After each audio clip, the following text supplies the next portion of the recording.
नमस्कार, मैं हूं सुधीर चौधरी और डिकोड में आपका स्वागत है। तो आइए आज की खबरों को डिकोड करते हैं। आज की सबसे बड़ी अंतर्राष्ट्रीय खबर यह है कि अमेरिका में पाकिस्तान के आर्मी चीफ जनरल असीम मुनीर की तुलना आतंकवादी ओसामा बिन लादेन से हो रही है। अमेरिका के रक्षा मंत्रालय के एक पूर्व अधिकारी ने कहा है कि जनरल असीम मुनीर सूट बूट वाले ओसामा बिन लादेन हैं। पिछले 24 वर्षों में जिस अमेरिका के 5000 लोग आतंकवादी हमलों में मारे जा चुके हैं और अमेरिका के पास ज्यादातर आतंकवादी हमलों में पाकिस्तान के शामिल होने के सबूत भी हैं, वहीं पर मुनीर को अमेरिका के राष्ट्रपति ट्रंप का इतना समर्थन क्यों मिल रहा है, यह पूरी दुनिया को आज समझ में नहीं आ रहा। पाकिस्तान के न्यूक्लियर हथियार एक ऐसी सेना के नियंत्रण में है जिसका एक हाथ न्यूक्लियर बटन पर है और दूसरा हाथ आतंकवादियों के कंधे पर है। और आज पूरी दुनिया को यह सोचना होगा कि पाकिस्तान के न्यूक्लियर हथियार सिर्फ भारत के लिए ही नहीं बल्कि पूरी दुनिया के लिए भी एक बहुत बड़ा खतरा बन चुके हैं। आज हम दुनिया पर पाकिस्तान के इस परमाणु खतरे को आपके लिए डिकोड करेंगे। बिहार में एसआईआर को लेकर आज की बड़ी खबर आपके लिए यह है कि सुप्रीम कोर्ट ने चुनाव आयोग के इस तर्क को स्वीकार कर लिया है कि आधार कार्ड नागरिकता का सबूत नहीं है।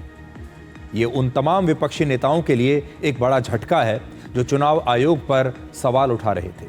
आज हम इस मुद्दे पर पश्चिमी मीडिया के पक्षपात को भी डिकोड करेंगे और आपको दिखाएंगे कि कैसे ऑपरेशन सिंदूर के बाद अब विदेशी मीडिया वोट चोरी के आरोपों को अपना नया हथियार बनाकर भारत के लोकतंत्र को बदनाम करने की पूरी कोशिश कर रही है। और ये भी सवाल उठाएंगे कि कहीं भारत को अस्थिर करने की ये कोई नई साजिश तो नहीं है। और आखिर में हम आवारा कुत्तों पर सुप्रीम कोर्ट के फैसले को आपके लिए डिकोड करेंगे क्योंकि इस पर पूरे देश में बहस हो रही है।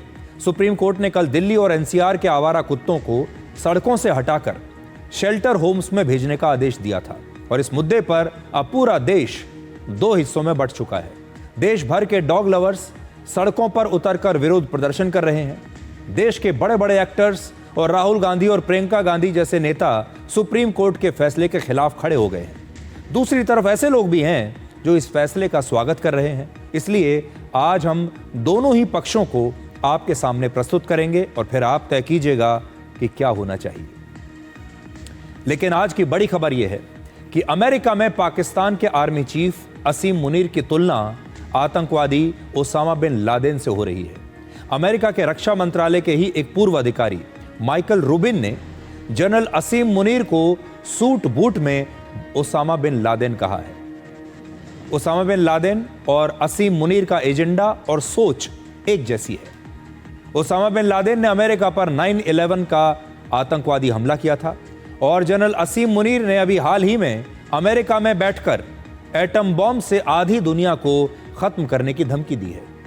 ओसामा बिन लादेन एक आतंकवादी संगठन अल कायदा का चीफ था जिसने दुनिया भर में हजारों मासूम लोगों की जान ली और असीम मुनीर उस पाकिस्तानी सेना के प्रमुख हैं जिसने हाफिज सईद, मसूद अजहर और खुद ओसामा बिन लादेन जैसे आतंकवादियों को दूसरे देशों में हमला करने में मदद की और अपने देश में उन्हें पनाह दी।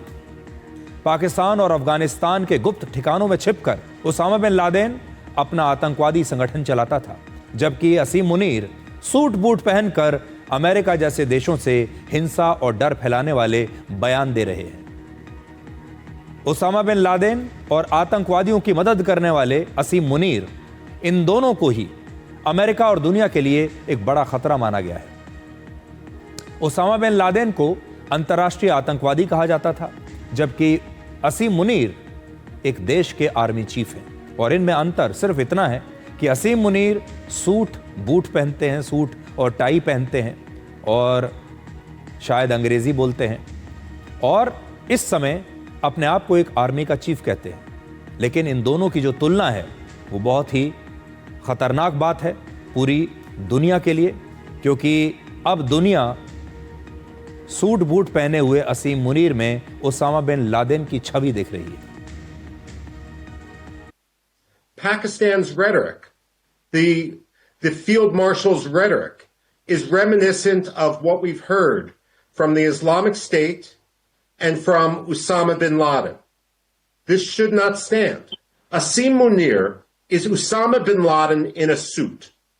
The fact of the matter is, there is no amount of concession that can be given to Pakistan that is going to change the ideology of Asim Munir or the Pakistani elite which he represents. This is why I'm saying that Pakistan is playing a very dangerous game.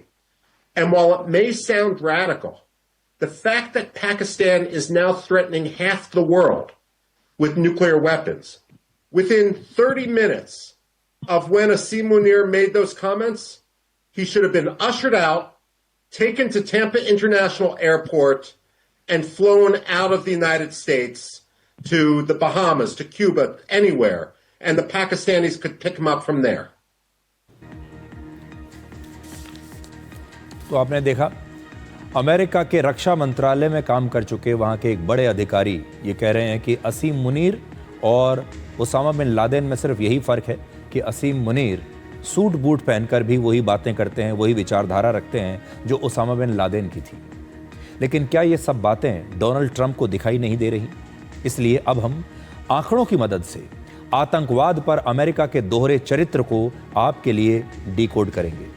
America कहने को तो पूरी दुनिया में आतंकवाद के खिलाफ लड़ाई करता है, आतंकवाद के खिलाफ युद्ध छेड़ता है, किसी भी देश में घुस जाता है ये कहकर कि हम आतंकवाद को रोकने आए हैं। पिछले 24 वर्षों में अमेरिका के करीब 5000 लोग आतंकवादी हमलों में या आतंकवाद के खिलाफ लड़ाई में मारे जा चुके हैं। अमेरिका की कई खुफिया एजेंसीज की रिपोर्ट्स में भी दुनिया भर में कई आतंकवादी हमलों का सीधा संबंध पाकिस्तान से मिला है।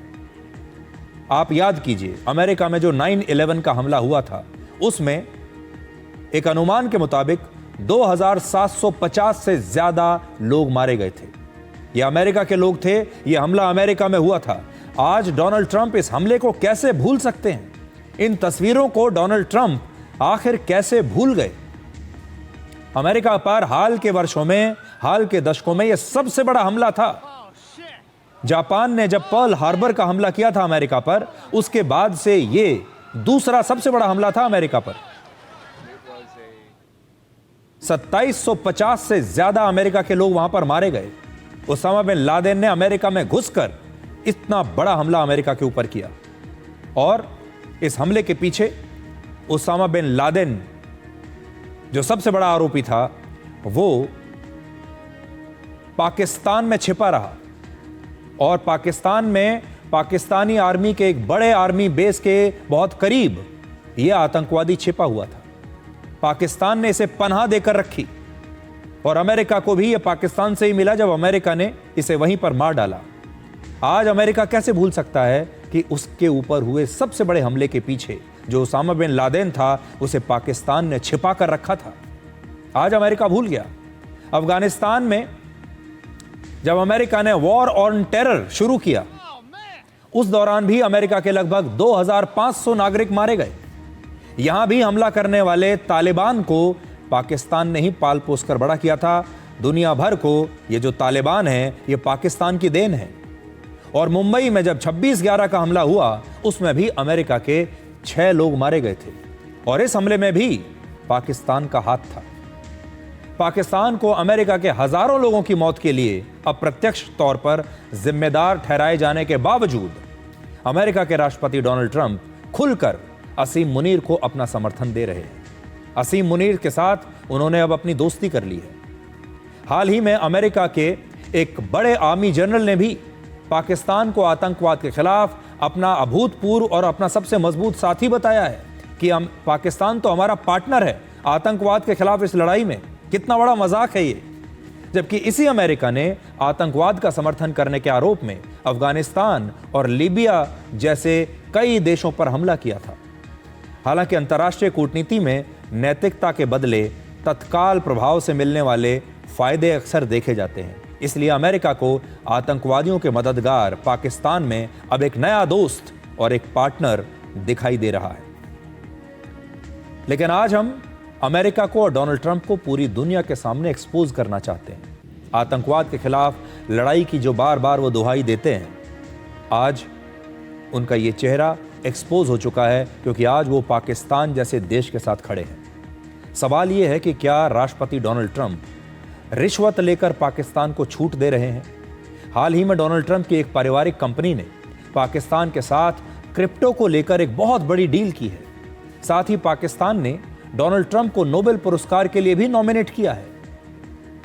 और अब अमेरिका पाकिस्तान को भारत पर दबाव डालने के लिए भी इस्तेमाल कर रहा है। डोनाल्ड ट्रंप अच्छी तरह से जानते हैं कि जब वो असीम मुनीर जैसे व्यक्ति को अमेरिका बुलाएंगे, उसके साथ व्हाइट हाउस में लंच करेंगे, तो ये बात भारत को अच्छी नहीं लगेगी। और इस समय पाकिस्तान डोनाल्ड ट्रंप को ज़्यादा सूट करता है, क्योंकि पाकिस्तान ने डोनाल्ड ट्रंप के सामने सरेंडर कर दिया है।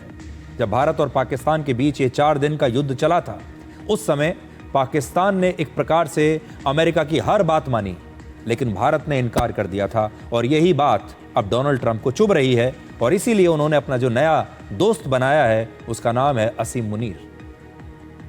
पाकिस्तान के आर्मी चीफ असीम मुनीर 1.5 महीने में दूसरी बार अमेरिका के दौरे पर गए हैं, और राष्ट्रपति ट्रंप से उन्हें एक रिटर्न गिफ्ट मिला है इस बार। और वो रिटर्न गिफ्ट भी आप सुन लीजिए। 11 अगस्त को अमेरिका के विदेश मंत्रालय ने बलूचिस्तान लिबरेशन आर्मी यानी BLA और उससे जुड़े संगठन मजीद ब्रिगेड को विदेशी आतंकवादी संगठन घोषित कर दिया है। इसका मतलब है कि संगठन को अमेरिका खुद के लिए एक खतरा मानता है। और अब अगर किसी व्यक्ति या संस्था ने BLA या मजीद ब्रिगेड को पैसा दिया, हथियार दिए या उसकी किसी भी तरीके से मदद की, कोई भी उसके साथ आर्थिक लेन देन किया, तो उसके खिलाफ अमेरिका कानूनी कार्रवाई कर सकता है। यानी आज अगर आप देखें तो अमेरिका ने बलूचिस्तान लिबरेशन आर्मी और लश्कर तैयबा को एक ही बॉक्स में लाकर बंद कर दिया है। उनके लिए लश्कर तैयबा भी आतंकवादी है, और उनके लिए बलूचिस्तान लिबरेशन आर्मी भी एक आतंकवादी संगठन है। पाकिस्तान ने अमेरिका के इस फैसले का बड़ा स्वागत किया है, और इसे अमेरिका में अपनी कूटनीतिक जीत की तरह पाकिस्तान पूरे दुनिया में पेश कर रहा है। क्योंकि आप जानते हैं बलोच लिबरेशन आर्मी जो है वो आज़ादी की लड़ाई लड़ रही है। ये एक ऐसा संगठन है जो पाकिस्तान के बलूचिस्तान राज्य की स्वतंत्रता के लिए लंबे समय से लड़ रहा है। उन्हें वहाँ आज़ादी चाहिए। वहाँ अक्सर पाकिस्तान की सेना पर ये हमले भी करते रहते हैं, और अमेरिका ने पाकिस्तान की मदद करने के लिए अब अपने आतंकवाद की परिभाषा भी बदल दी है। अब उन्हें बलूचिस्तान के जो लोग हैं जो अपनी आज़ादी मांग रहे हैं, जिन पर पाकिस्तान दशकों से अत्याचार करता आ रहा है, अब अमेरिका को ये लोग भी आतंकवादी लग रहे हैं। अब आप सोचिए कि इनकी तुलना लश्कर तैयबा के आतंकवादियों से करना, जैश ए मोहम्मद के आतंकवादियों से करना क्या सही होगा? ये छोटे छोटे बच्चे आप देखिए, इन महिलाओं को आप देखिए। ये बलूचिस्तान के बच्चे हैं, बलूचिस्तान की महिलाएं हैं। ये महिलाएं बलोच लिबरेशन आर्मी के पीछे खड़ी हैं, उनकी सदस्य भी हो सकती हैं, लेकिन अमेरिका अब इन्हें आतंकवादी मानेगा आज के बाद से। तो अमेरिका के जो दोहरे मापदंड हैं आतंकवाद पर, कैसे उसने अपनी परिभाषा को ही बदल दिया, एक यू टर्न ले लिया, आप यहां आज देख सकते हैं। पाकिस्तान में ऐसे 126 आतंकवादियों को शरण मिली हुई है जिन्हें संयुक्त राष्ट्र ने अंतर्राष्ट्रीय आतंकवादी माना है।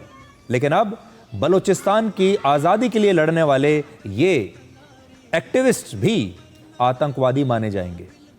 बलूचिस्तान की आज़ादी के लिए लड़ने वाले BLA का दावा है कि उनके राज्य के प्राकृतिक संसाधनों का शोषण हो रहा है, और बलूचिस्तान के जो लोग हैं उनके मानव अधिकार छीन लिए गए हैं। बलूचिस्तान का क्षेत्रफल करीब 3,47,000 वर्ग किलोमीटर है। बहुत बड़ा राज्य है ये। हालांकि यहां सिर्फ 1,48,00,000 लोग ही रहते हैं। राज्य क्षेत्रफल में बहुत बड़ा है। सोचिए, 3,47,000 वर्ग किलोमीटर का इलाका है। बलूचिस्तान पाकिस्तान का सबसे बड़ा राज्य भी है और सबसे गरीब राज्य भी है, और इसकी 52% जनसंख्या गरीबी रेखा के नीचे है, और वहां के लगभग 42% लोग पढ़ना और लिखना जानते हैं। सिर्फ 42% लोग। वर्ष 2001 से लेकर 2025 तक बलूचिस्तान के करीब 21,000 लोग लापता हो चुके हैं। और इनके लापता होने का आरोप पाकिस्तान की सेना और उनकी खुफिया एजेंसी आईएसआई पर लगता है, क्योंकि या तो इन्हें गायब कर दिया गया है या इन्हें मार दिया गया है। और वहां पर हर साल 500 से 700 लोग अभी भी गायब हो रहे हैं। बलूचिस्तान एक ऐसा इलाका है जिस पर सबकी नजर है, चीन की भी नजर है, अमेरिका की भी नजर है और पाकिस्तान की तो है ही।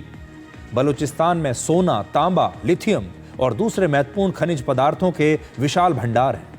तांबे के भंडार के मामले में बलूचिस्तान दुनिया में 5वें नंबर पर है और एक अनुमान के मुताबिक वहां रेयर अर्थ मिनरल्स भी मिल सकते हैं, जिसकी अमेरिका को बहुत ही जरूरत है, क्योंकि हाल ही में चीन ने अमेरिका को ये रेयर अर्थ मिनरल्स की सप्लाई पर रोक लगा दी थी और उसके बाद से ही अमेरिका इस मामले में आत्मनिर्भर होने की कोशिश कर रहा है। और अब अमेरिका की नजर हो सकता है कि इसी बलूचिस्तान पर हो, क्योंकि यहां से उसे वही खनिज पदार्थ मिल सकते हैं जिनके लिए अभी तक वो चीन पर आश्रित था। बलूचिस्तान में आज़ादी के संघर्ष की वजह से अब तक वहां मौजूद खनिज भंडार के बड़े हिस्से को निकाला ही नहीं जा सका है, कोई वहां पहुंच ही नहीं पाया। इससे पहले बलूचिस्तान में चीन के कई प्रोजेक्ट्स पर लगे हैं और उन प्रोजेक्ट्स पर भी बार बार बलूचिस्तान के लोगों ने हमले किए हैं, क्योंकि वो नहीं चाहते कि चीन का कोई प्रोजेक्ट वहां पर लगे, वो ये नहीं चाहते कि किसी और देश का कोई प्रोजेक्ट वहां पर लगे, क्योंकि उन्हें लगता है कि बलूचिस्तान की इस भूमि पर उनका अधिकार है। और यह भी संभव है कि बीएलए और मजीद ब्रिगेड पर प्रतिबंध लगाकर अमेरिका अब खुद वहां पर इन खनिजों को निकालने का काम शुरू कर दे, पर यह इतना आसान नहीं होगा। चीन ने पाकिस्तान में 5,25,000 करोड़ रुपए से ज्यादा का निवेश कर रखा है, जिसका बड़ा हिस्सा यहीं बलूचिस्तान में है। और चीन ये सबक सीख चुका है कि जब तक बलूचिस्तान की राजनीतिक समस्या हल नहीं होगी, तब तक वहां होने वाले निवेश पर संकट ऐसे ही बना रहेगा। पाकिस्तान आईएमएफ के सबसे बड़े कर्जदारों में से एक है। उसने पहले चीन को बलूचिस्तान में बड़े बड़े प्रोजेक्ट्स लगाने की इजाजत दी और अब अमेरिका भी इसी चीन की गलती को दोबारा से शायद दोहराने वाला है। लेकिन क्या इस बलूचिस्तान के मामले पर चीन और अमेरिका आमने सामने आ जाएंगे? यानी बलूचिस्तान में पहले सिर्फ चीन था और अब अमेरिका की एंट्री होने के बाद वहां एक नया त्रिकोण बन सकता है। भारत और पाकिस्तान के बंटवारे के समय बलूचिस्तान एक अलग रियासत थी। वहां के लोगों का दावा है कि वर्ष 1948 में पाकिस्तान की सेना ने दबाव डालकर जबरदस्ती बलूचिस्तान का विलय धोखे से पाकिस्तान में करवा लिया और उस समय से ही पाकिस्तान के खिलाफ बलूचिस्तान में यह विद्रोह चल रहा है। जिस तरह से अंग्रेजों ने भारत पर कब्जा कर रखा था, उसी तरह से पाकिस्तान आज भी बलूचिस्तान पर अपना कब्जा किए हुए है और बलूचिस्तान के लोग लगातार आजादी मांग रहे हैं। इस समय दुनिया का वर्ल्ड ऑर्डर एक बार फिर से 1971 जैसा बनने लगा है। आज से 54 वर्ष पहले भारत और पाकिस्तान के बीच हुए युद्ध में अमेरिका ने खुलकर पाकिस्तान का साथ दिया था और सोवियत संघ भारत के साथ खड़ा था। यह 1971 की बात है। तब अमेरिका हमारे साथ नहीं था, वो खुलकर पाकिस्तान के साथ था। 1971 में सोवियत संघ ने भारत का साथ दिया और आज उसी तरह से रशिया भारत के साथ खड़ा है। भारत रशिया से तेल और हथियार खरीद रहा है, लेकिन रशिया इस समय यूक्रेन युद्ध में फंसा हुआ है। 1971 में अमेरिका ने सैन्य कारणों से पाकिस्तान को अपना समर्थन दिया था, लेकिन वर्ष 2025 में अमेरिका की दिलचस्पी अब एक बार फिर से पाकिस्तान के अंदर वापस लौट आई है और एक बार फिर से डोनाल्ड ट्रंप ने पाकिस्तान को अपना दोस्त बना लिया है। अमेरिका के समर्थन का असर पाकिस्तान के नेताओं पर भी दिख रहा है। पहले असीम मुनीर ने भारत पर परमाणु हमले की धमकी दी।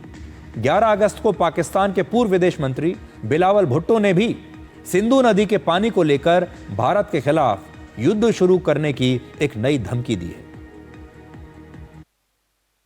मैं जानता हूं कि आप में इतना ताकत है, इस मुल्क के अवाम में इतना ताकत है कि जंग की सूरत हो तो जंग में भी हम इनका मुकाबला कर सकते हैं और जो आपके 6 के 6 दरिया है वो वापस हासिल भी कर सकते हैं। तो अगर आप सिंधु की तरफ इस किस्म की हमला के बारे में सोचेंगे तो फिर पाकिस्तान के हर सूबे के अवाम आपका मुकाबला करने के लिए तैयार है और ये ऐसी जंग है जो आप जरूर हारेंगे। पाकिस्तान असल में पूरी दुनिया के लिए एक बहुत बड़ा खतरा है और ये कितना बड़ा दुर्भाग्य है कि पाकिस्तान के आर्मी चीफ अमेरिका की ज़मीन पर रहकर अमेरिका से इतना बड़ा बयान देते हैं कि अगर वो डूबेंगे तो आधी दुनिया को लेकर डूबेंगे। और आज जो बड़ा सवाल हम आपके सामने और दुनिया के सामने रखना चाहते हैं वो ये कि अमेरिका के पास परमाणु हथियार होना दुनिया के लिए एक बहुत बड़ा खतरा है और दुनिया इस समय इसे समझ नहीं रही है। पाकिस्तान ने अपनी न्यूक्लियर टेक्नोलॉजी चोरी से हासिल की थी और वहाँ के न्यूक्लियर साइंटिस्ट AQ खान ने यह न्यूक्लियर टेक्नोलॉजी बाद में लीबिया, ईरान और नॉर्थ कोरिया जैसे देशों को बेच दी थी। अब सोचिए, एक ऐसा देश जो न्यूक्लियर टेक्नोलॉजी को पहले चुराता है, फिर उस चोरी की हुई टेक्नोलॉजी को बाद में दूसरे देशों को बेच देता है, उस पर कितना भरोसा किया जा सकता है? पाकिस्तान के न्यूक्लियर हथियार पूरे दक्षिण एशिया में अस्थिरता पैदा कर सकते हैं। यह हथियार एक ऐसी सेना के नियंत्रण में है जिस सेना का एक हाथ न्यूक्लियर बटन पर है और दूसरा हाथ आतंकवादियों के कंधे पर।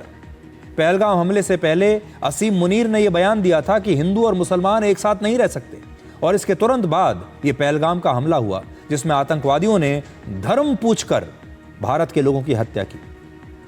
पूरी दुनिया के सामने पाकिस्तान ये नाटक करता है कि वो एक जिम्मेदार न्यूक्लियर स्टेट है और वो बड़ी जिम्मेदारी से अपने न्यूक्लियर हथियारों का प्रयोग करेगा। नो फर्स्ट ट्रीटी की भी बात करता है, नो फर्स्ट यूज की बात करता है कि हम पहले इनका इस्तेमाल नहीं करेंगे। लेकिन उसके नेताओं के बयान अगर आप देखेंगे, उसके सेना प्रमुख के अगर बयान आप देखेंगे तो ये बयान कुछ और कहते हैं। पाकिस्तान की सरकार के एक मंत्री हनीफ अब्बासी ये कह चुके हैं कि पाकिस्तान की गौरी, शाहीन और गजनवी जैसी मिसाइल्स अपने न्यूक्लियर वॉरहेड्स के साथ उन्होंने खास तौर पर भारत के लिए ही रखी हैं।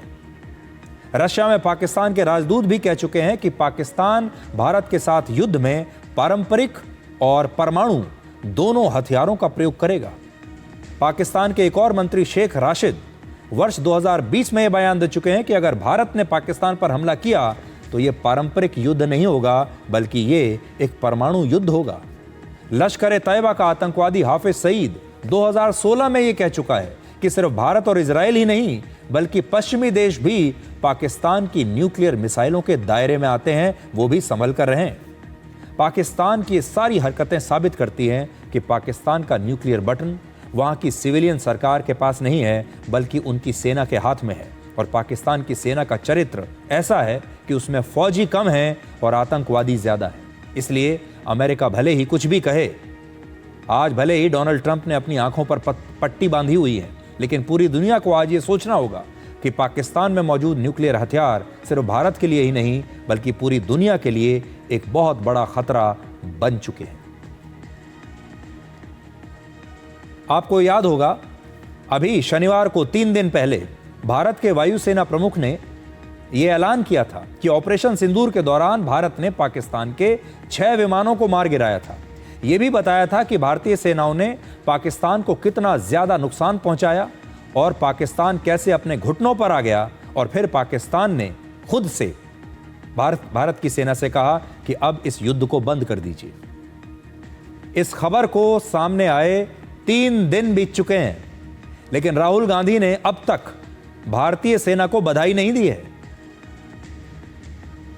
राहुल गांधी ने अब तक एक बार भी एक पोस्ट, एक बयान ये कहते हुए नहीं दिया है कि देखिए भारत की सेना ने कितना अच्छा काम किया है, हमने पाकिस्तान को उनके घुटनों पर ला दिया।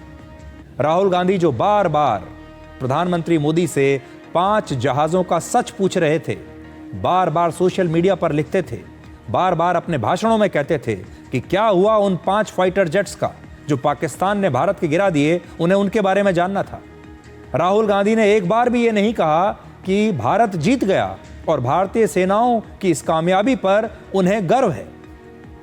उन्हें भारत के विमान कितने गिरे हैं ये तो जानना था, लेकिन अब जब ये बताया कि पाकिस्तान के भी 6 विमान गिरे हैं, पाकिस्तान में कितना नुकसान हुआ है, जब हमारे एयर चीफ ने वो वीडियो दिखाए, उस पर राहुल गांधी बिल्कुल चुप बैठे हैं। अब तक राहुल गांधी का कोई बयान नहीं आया। अभी तक राहुल गांधी ने एक बार भी कोई बधाई संदेश नहीं लिखा। इसलिए आज हम उनसे कहना चाहते हैं कि पूरा देश इंतजार कर रहा है, हमारी सेनाएं, हमारे वीर सैनिक इंतजार कर रहे हैं राहुल गांधी के बयान का, राहुल गांधी की बधाई का। इसके बारे में भी तो राहुल गांधी को अपनी प्रतिक्रिया देनी चाहिए। अब देखते हैं वो कितना समय लगाते हैं। अब हम अपना अगला विश्लेषण एक बहुत महत्वपूर्ण सवाल के साथ शुरू करना चाहते हैं, और वो सवाल ये है कि क्या भारत के लोकतंत्र को अस्थिर करने के लिए कोई विदेशी ताकत साजिश कर रही है? और इस सवाल का जवाब जानने के लिए आप सबको इस विश्लेषण को बहुत ध्यान से देखना होगा। देश भर में विपक्ष ये नैरेटिव सेट करने में जुटा हुआ है कि हमारे देश की चुनाव व्यवस्था सही नहीं है, हमारे देश के चुनाव ईमानदारी से नहीं हो रहे, और हमारे देश में चुनावों में वोट चोरी करके सरकारें बन रही हैं। चुनाव आयोग विपक्ष के खिलाफ सरकार के इशारे पर काम कर रहा है, ये विपक्ष आरोप लगाता है। विपक्ष ने और राहुल गांधी ने, अगर आपने देखा होगा हाल के कुछ वर्षों में, सरकार और लोकतंत्र के जितने भी इंस्टीट्यूशंस हैं सबको बदनाम करने का काम किया है, ताकि देश के लोगों को किसी पर विश्वास ना हो, ना चुनाव आयोग पर विश्वास हो, ना सीबीआई पर विश्वास हो, ना ईडी पर विश्वास हो, ना किसी और दूसरी एजेंसी पर विश्वास हो, ना अदालतों पर विश्वास हो। और अब तो भारत की सेना पर भी सवाल उठाने लगे हैं, उनसे भी सबूत मांगने लगे हैं। भारत दुनिया का सबसे बड़ा लोकतांत्रिक देश है। हमारे देश में लगभग 100 करोड़ वोटर हैं, जो किसी देश में नहीं। हमारे देश का चुनाव दुनिया का सबसे बड़ा चुनाव होता है। हमारे लोकतंत्र की सबसे बड़ी ताकत उसके चुनाव है, जिनमें देश का हर व्यक्ति बिना किसी भेदभाव के वोट डालता है, और उसे वोट डालने का अधिकार है। यह अधिकार उसे 5 साल में एक बार मिलता है, और इस अधिकार का वो पूरी शिद्दत से और ईमानदारी से प्रयोग करता है। लेकिन अगर लोगों के दिमाग में मैच फिक्सिंग की तरह इलेक्शन फिक्सिंग का भ्रम पैदा कर दिया जाए, तो लोगों का लोकतंत्र पर भरोसा उठने लगेगा, जिससे किसी भी देश की लोकतांत्रिक व्यवस्था बिखर सकती है। आज कई दक्षिण एशियाई देश चुनी हुई सरकारों को हटाने की एक प्रयोगशाला बन चुके हैं। कई देशों में हमारे आसपास इस तरह के प्रयोग हो रहे हैं। याद कीजिए, पिछले साल बांग्लादेश में छात्र आंदोलन के नाम पर हिंसा भड़काई गई, सरकारी भवनों पर कब्जा कर लिया गया, और वहां की चुनी हुई प्रधानमंत्री शेख हसीना को बांग्लादेश छोड़कर भागना पड़ा। आज भी वो भारत में शरण लिए हुए हैं, वापस नहीं जा सकती। पूरी व्यवस्था बांग्लादेश की चरमरा गई। अगर आज आप देखें तो बांग्लादेश में जो सब कुछ हुआ, इन्होंने क्या हासिल किया। बांग्लादेश में अगर आप आज की स्थिति भी देखेंगे तो शेख हसीना को हटाने के बाद भी बांग्लादेश में क्या बदला है? सब कुछ पहले जैसा ही है, लेकिन यह एक साजिश थी उन्हें हटाने की। वर्ष 2022 में पाकिस्तान की संसद में अविश्वास प्रस्ताव लाकर इमरान खान की सरकार को हटाया गया। इमरान खान ने सत्ता से हटने के बाद विदेशी साजिश का आरोप लगाते हुए पूरे पाकिस्तान में रैलियां की थी। उस समय इमरान खान ने बार बार आरोप लगाया था कि उनकी सरकार को गिराने के पीछे अमेरिका है। अमेरिका नहीं चाहता कि इमरान खान की सरकार रहे, और अमेरिका ने उनकी सरकार को गिरा दिया।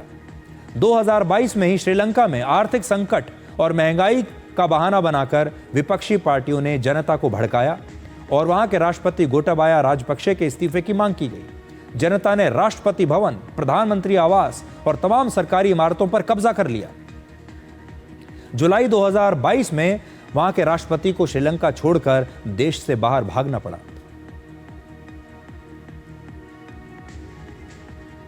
अब आप सोच लीजिए, क्या कुछ लोग ये चाहते हैं कि ये तस्वीरें आपको भारत में भी देखने को मिलें? क्या साजिश यही है?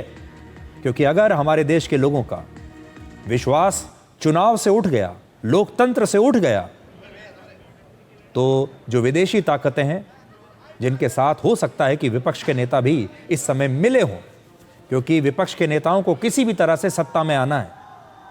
सारी जो पूरा जो संघर्ष है वो गद्दी को लेकर है। इसलिए अब आप कांग्रेस पार्टी के अध्यक्ष मल्लिकार्जुन खड़गे का ये सोशल मीडिया का पोस्ट देखिए। उन्होंने संसद के परिसर में विपक्षी सांसदों के विरोध प्रदर्शन का एक वीडियो शेयर किया है, और इस वीडियो के साथ उन्होंने लिखा है, वोट चोर गद्दी छोड़। अब आप देख लीजिए, अब गद्दी छोड़ने की बात की जा रही है। गद्दी पर कौन बैठेगा? वर्ष 2014 के लोकसभा चुनाव में कांग्रेस की सरकार थी केंद्र में। कांग्रेस की सरकार केंद्र में रहने के बावजूद उस समय कांग्रेस को सिर्फ 19.5% वोट मिले थे और कांग्रेस को सिर्फ लोकसभा में 44 सीटें मिली थी। अगर कांग्रेस की ही सरकार थी तो कांग्रेस ने अपने लिए सीटें क्यों नहीं जीत ली? उस समय का जो चुनाव आयोग था वो किसके लिए काम कर रहा था? वर्ष 2014 के लोकसभा चुनाव में बीजेपी विपक्ष में थी और बीजेपी को तब 31.3% वोट मिले थे और बीजेपी को 282 सीटें मिली थी। क्या यह चुनाव भी रिग्ड था? क्या यहां पर भी वोट चोरी की गई थी जबकि सरकार कांग्रेस की थी? इसी तरह से 2024 के लोकसभा चुनाव में बीजेपी को 36.9% वोट मिले और बीजेपी ने दावा तो किया था 400 सीट जीतने का, लेकिन बीजेपी को सिर्फ 240 सीटें मिली, बहुमत से भी कम। बीजेपी 240 पर अटक गई, बहुमत से 32 सीटें कम आई। उसी चुनाव में कांग्रेस को 21.4% वोट मिले और 99 सीटें लोकसभा में उसने जीत ली। 2019 के मुकाबले कांग्रेस के 47 सांसद ज्यादा आए। फिर भी कांग्रेस को लगता है कि हमारे देश में वोटों की चोरी हो रही है। लोकतंत्र में जिस पार्टी को ज्यादा वोट मिलता है, जिसके पास बहुमत होता है, सरकार उसकी बनती है। लेकिन अब कांग्रेस एक बहुत बड़ी गलतफहमी पैदा करना चाहती है, लोगों के मन में शक पैदा करना चाहती है और यही लोकतंत्र की सबसे बड़ी ताकत है कि लोग 5 साल में एक बार अपनी मर्जी से अपनी सरकार चुनते हैं। अगर उन्हें लगता है कि बीजेपी को 400 सीट नहीं देनी तो 240 देते हैं। उन्हें लगता है कि नहीं, बीजेपी को बहुमत भी नहीं देना तो 240 पर अटका देते हैं। तो क्या जानबूझकर लोकतंत्र को कमजोर करने के लिए यह वोट चोरी का नैरेटिव हमारे देश में बनाया जा रहा है और इसका प्रसार किया जा रहा है?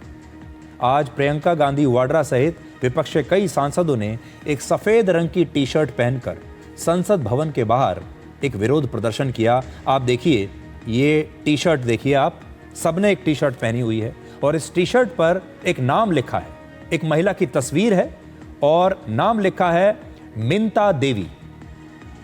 इन सारे विपक्षी नेताओं का ये आरोप है कि बिहार के सिवान में एक वोटर हैं जिनका नाम है मिंता देवी और मिंता देवी की उम्र चुनाव आयोग की लिस्ट में 124 साल लिखी हुई है। ये मिंता देवी 124 साल की हैं, ऐसा चुनाव आयोग की लिस्ट में और उनके आई कार्ड में लिखा हुआ है।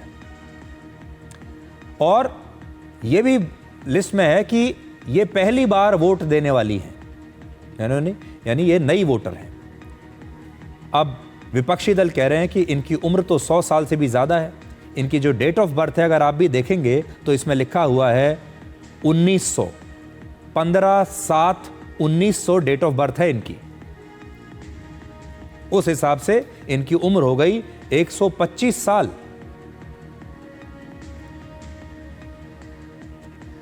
अब चुनाव आयोग ने इस पूरी स्थिति को स्पष्ट किया है और चुनाव आयोग ने बताया है कि मिंता देवी की वास्तविक उम्र 35 साल है और उन्होंने अपने आवेदन पत्र में गलती से अपने जन्म का वर्ष 1990 की जगह 1900 लिख दिया था।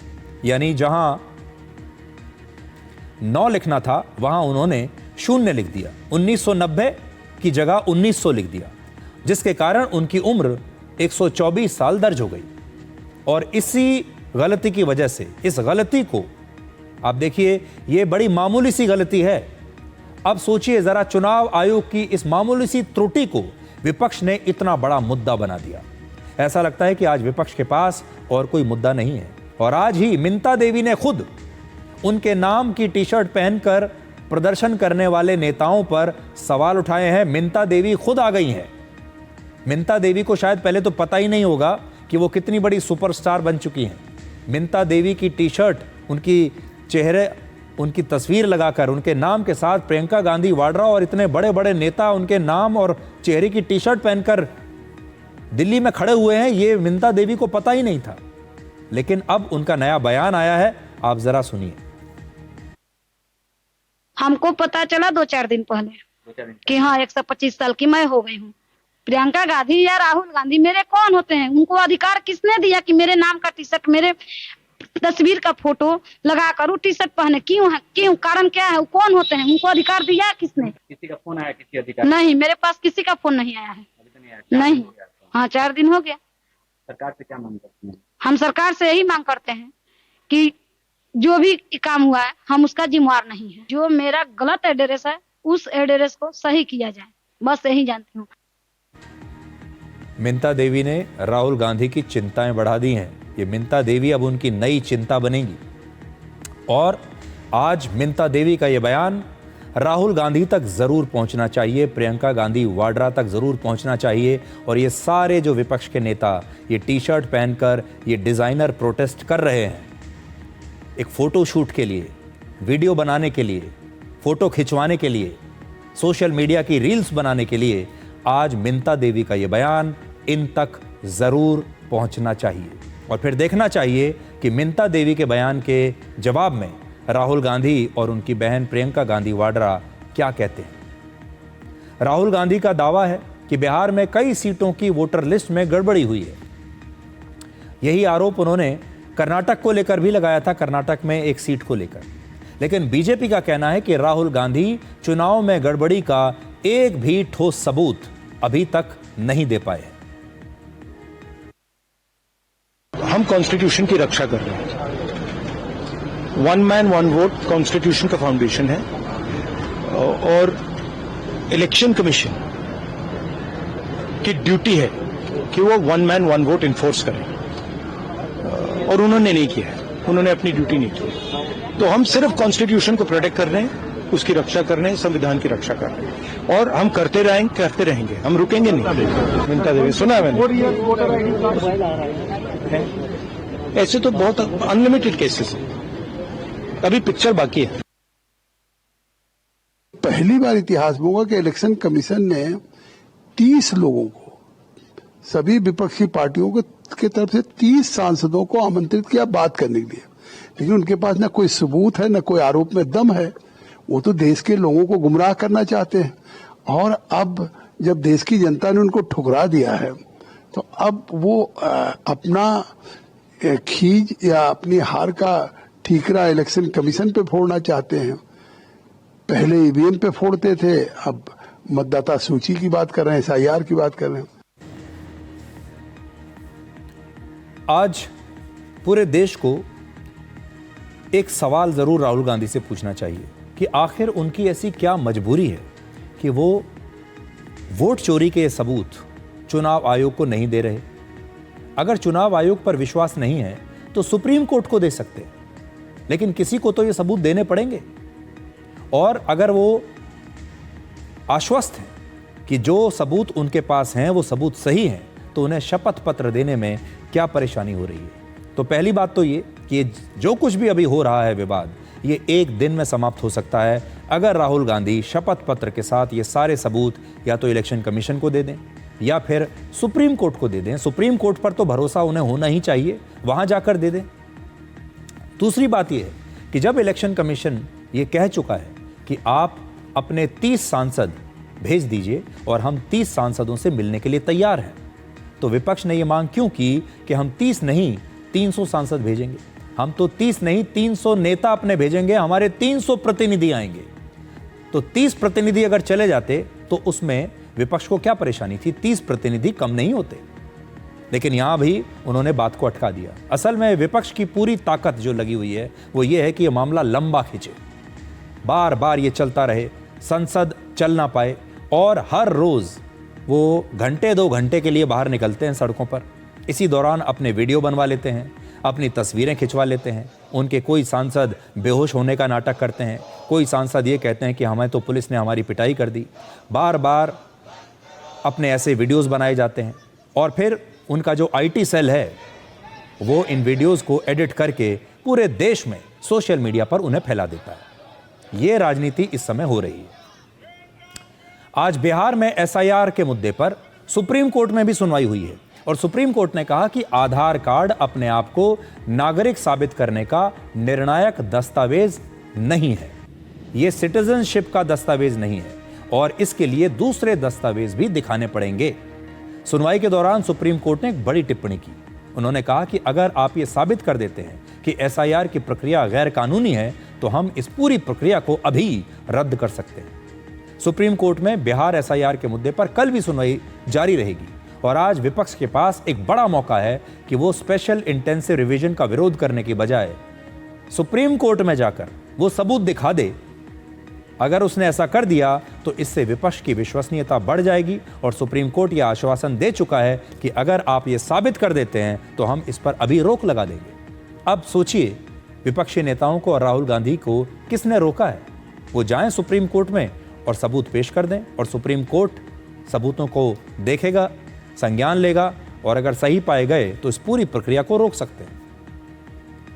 तो एक तरफ भारत के अंदर लोकतंत्र को कमजोर करने के लिए चुनावी प्रक्रिया पर सवाल उठ रहे हैं, दूसरी तरफ विदेशी मीडिया का भारत विरोधी टूल किट अचानक से एक्टिव हो गया है। पश्चिमी मीडिया अब यह साबित करने में लगा है कि भारत के चुनाव में धांधली हो रही है और भारत का चुनाव आयोग ईमानदारी से काम नहीं कर रहा। बिहार में एसआईआर को लेकर द न्यूयॉर्क टाइम्स ने एक लेख छापा है जो आज मैं अपने साथ लेकर आया हूं, आपकी स्क्रीन पर भी है। इस लेख का शीर्षक है hundreds of Indian law makers detained at a protest claiming vote rigging. मतलब भारत के सैकड़ों सांसदों को डिटेन कर लिया गया। इसमें सबसे ध्यान देने वाली बात यह है कि इसमें विपक्षी दलों की बातों को तो बहुत प्रमुखता से छापा गया है, लेकिन उस चुनाव आयोग की बातों को कोई जगह नहीं मिली जिस पर भारत में चुनाव कराने और वोटर लिस्ट को अपडेट करने की जिम्मेदारी है, जिससे इन खबरों की निष्पक्षता पर सवाल उठते हैं। इस लेख में दावा किया गया है कि वोटर लिस्ट पर विवाद तब शुरू हुआ जब चुनाव आयोग ने अचानक बिहार में 60 लाख वोटर्स का नाम वोटर लिस्ट से हटा दिया। सच ये है कि बिहार में एसआईआर की यह प्रक्रिया अचानक शुरू नहीं हुई। चुनाव आयोग ने तय नियम और तय समय के आधार पर वोटर लिस्ट को अपडेट किया। बिहार में चुनाव आयोग ने जून से लेकर जुलाई तक वोटर रजिस्ट्रेशन की प्रक्रिया चलाई। उसके बाद 1 अगस्त को ड्राफ्ट मतदाता सूची जारी की जिस पर वोटर और राजनीतिक पार्टियां अपनी आपत्ति दर्ज करा सकती थी। न्यूयॉर्क टाइम्स ने यह बात कहीं नहीं बताई कि आजादी के बाद से अब तक भारत में 13 बार एसआईआर हो चुका है और बिहार में वर्ष 2003 में भी यही प्रक्रिया हुई थी। इसलिए न्यूयॉर्क टाइम्स का यह कहना बिल्कुल गलत है कि एसआईआर की जो प्रक्रिया है यह अचानक से शुरू हो गई। न्यूयॉर्क टाइम्स ने दावा किया है कि चुनाव आयोग ने बिहार में 60 लाख वोटर्स को वोटर लिस्ट से हटा दिया। असल में ये जो उनका आंकड़ा भी है ये भी गलत है, असल में ये 65 लाख है। अखबार ने यह दावा किया कि बीजेपी ने वोटर्स को हटाए जाने को घुसपैठियों को सूची से बाहर करने की कार्रवाई बताया है, जबकि विपक्षी दलों का यह मानना है कि यह बिहार के मुस्लिम मतदाताओं और उन अन्य वर्गों को मताधिकार से वंचित करने का तरीका है जो मोदी सरकार की हिंदू राष्ट्रवादी नीतियों के प्रति विरोधी रुख रखते हैं, ऐसा अखबार ने लिखा है। इस पूरे मुद्दे पर न्यूयॉर्क टाइम्स ने हिंदू मुस्लिम का नैरेटिव बनाने की कोशिश की है कि ये जो पूरा मुद्दा है ये तो हिंदू मुसलमान के बीच का विवाद है, यानी वो इससे समझ ही नहीं पाए। इन वोटर्स को लेकर चुनाव आयोग ने क्या कहा है ये भी इस लेख में नहीं है। चुनाव आयोग ने सारे आंकड़े जारी करते हुए ये बताया कि बिहार में वोटर लिस्ट से 65 लाख से ज्यादा नाम जो हटाए गए हैं उनमें 22 लाख लोग ऐसे हैं जो मृत पाए गए, 36 लाख लोग ऐसे थे जो अपना घर छोड़कर कहीं दूसरी जगह शिफ्ट हो गए हैं, 7 लाख ऐसे थे जिनके 2 स्थानों पर वोटर आईडी कार्ड थे। चुनाव आयोग ने इन आंकड़ों से साफ किया कि इसमें कहीं भी धर्म या जाति के आधार पर किसी को भी वोटर लिस्ट से बाहर नहीं किया गया है। लेकिन न्यूयॉर्क टाइम्स ने अपनी स्टोरी में यह कुछ नहीं लिखा। उन्होंने ये तो बताया है कि राहुल गांधी ने कर्नाटक में वोटों की धांधली का आरोप लगाया है, लेकिन ये कहीं नहीं बताया कि चुनाव आयोग ने राहुल गांधी से इन आरोपों पर शपथ पत्र के साथ सबूत मांगे हैं और राहुल गांधी सबूत दे नहीं रहे। न्यूयॉर्क टाइम्स ने इसमें भारत में कि इस लेख में सिर्फ इस पूरे लेख में उन्होंने एक एक्टिविस्ट से बात की है और उस एक्टिविस्ट का कोट छापा है और बाकी किसी से बात नहीं की, और दावा किया इसमें जो लिखा है वो ये है कि भारत के तमाम विश्लेषक और भारत के तमाम एक्टिविस्ट ये मानते हैं कि भारत में सत्ता का दुरुपयोग किया जा रहा है और चुनाव की जो प्रक्रिया है उसमें पारदर्शिता की कमी आ गई है, ऐसा इसमें उन्होंने लिखा है। यानी अगर आप इसको देखेंगे तो आपको ऐसा लगेगा कि एक एक्टिविस्ट के बयान के आधार पर उन्होंने कुछ कहने की कोशिश की है। एक पढ़कर मैं आपको बताता हूं। Analysts and activists said the concerns over abuse of power have been amplified by a growing lack of transparency in the electoral process. एक ही झटके में एक ऐसा स्टेटमेंट डाल दिया जिससे ऐसा लगता है कि देश भर के सारे एनालिस्ट और सारे एक्टिविस्ट ये मान रहे हैं कि चुनाव में धांधली हो रही है। ये है न्यूयॉर्क टाइम्स। इसी तरह से एक और अंतर्राष्ट्रीय एजेंसी है जिसका नाम है रॉयटर्स। उसने भी भारत के खिलाफ ट्रंप के टैरिफ वॉर, चुनावी धांधली और प्रधानमंत्री नरेंद्र मोदी को लेकर एक लेख छापा है। इस लेख की पहली लाइन की शुरुआत ही इस बात से की गई है कि 11 वर्षों में पहली बार प्रधानमंत्री मोदी सबसे मुश्किल दौर से गुजर रहे हैं। सोचिए, रॉयटर्स लिख रहा है। और इसके लिए पाकिस्तान के साथ सीज फायर और अमेरिका के साथ बढ़ते तनाव को उन्होंने जिम्मेदार बताया है। इसके साथ ही बिहार चुनाव के हारने के असर का भी विश्लेषण किया गया है, जबकि अभी बिहार में औपचारिक तौर पर चुनावी प्रक्रिया शुरू भी नहीं हुई है। अभी आचार संहिता लागू नहीं हुई है, चुनाव की तिथियां अभी अनाउंस नहीं हुई है, लेकिन अभी से रॉयटर्स जो है वो बीजेपी के हारने का नैरेटिव तैयार करने में जुट गया है। इसी लेख में सीज फायर के अलावा राहुल गांधी के चुनावी धांधली के आरोपों को भी प्राथमिकता से छापा गया, जबकि चुनाव आयोग और सुप्रीम कोर्ट के एसआईआर पर दिए गए बयानों और आंकड़ों के बारे में इसमें कोई जानकारी नहीं दी गई है। तो ये दो अंतर्राष्ट्रीय जो एजेंसीज हैं, मीडिया हाउस हैं, वो क्या कह रहे हैं भारत के बारे में। आज हमारा कहना बस इतना है कि भारत के आसपास बांग्लादेश में ये सब हो चुका, श्रीलंका में ये सब हो चुका, और भी कई देशों में इस तरह की प्रयोग और प्रयोगशालाएं अब खुल चुकी हैं। क्या ये एक नई कोशिश है कि भारत में भी वही हो जाए जो कुछ समय पहले बांग्लादेश में हुआ था? और उसको करने का एक ही तरीका है कि कैसे भारत के लोगों का चुनाव से विश्वास डगमगा जाए।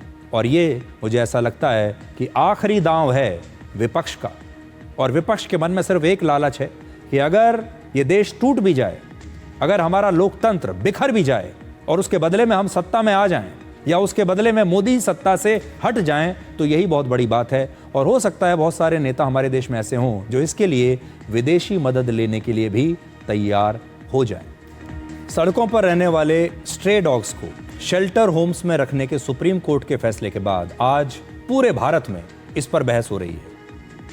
दुनिया के लोगों के जो अलग अलग व्हाट्सएप ग्रुप्स हैं, हमारी जो हाउसिंग सोसाइटीज़ हैं, उनके जो अलग अलग व्हाट्सएप ग्रुप्स हैं, उन ग्रुप्स में लोगों के बीच बहस चल रही है। जिस व्हाट्सएप ग्रुप में सोसाइटी की समस्याओं पर चर्चा होती थी, आजकल उसमें स्ट्रे डॉग्स के फैसले पर चर्चा हो रही है। एक पक्ष इसकी तारीफ कर रहा है तो दूसरा पक्ष इस फैसले को स्ट्रे डॉग्स के खिलाफ क्रूरता बता रहा है। हमारे देश के बड़े बड़े फिल्म स्टार्स, राजनेता, सामाजिक कार्यकर्ता, इन्फ्लुएंसर्स सोशल मीडिया पर लगातार पोस्ट शेयर करके इस फैसले का विरोध कर रहे हैं। इंस्टाग्राम इस तरह के वीडियो से भरा हुआ है।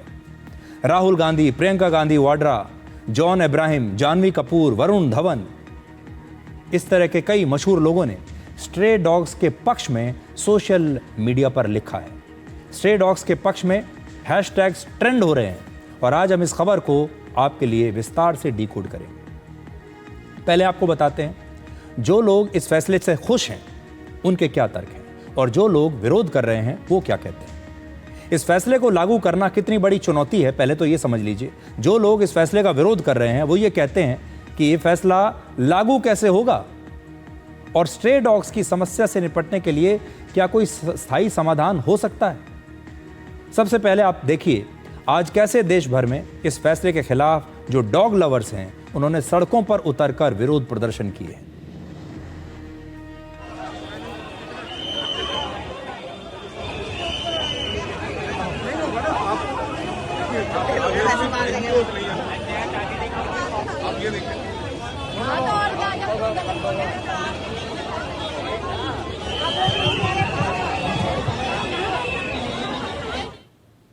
इस तरह के विरोध प्रदर्शन आपको बहुत जगह देखने को मिल जाएंगे। सुप्रीम कोर्ट ने कल दिल्ली और एनसीआर के सभी आवारा कुत्तों को 8 हफ्ते में सड़क से हटाकर शेल्टर होम में भेजने का आदेश दिया था। शेल्टर होम में पर्याप्त स्टाफ रखने और सीसीटीवी लगाने का भी निर्देश दिया गया।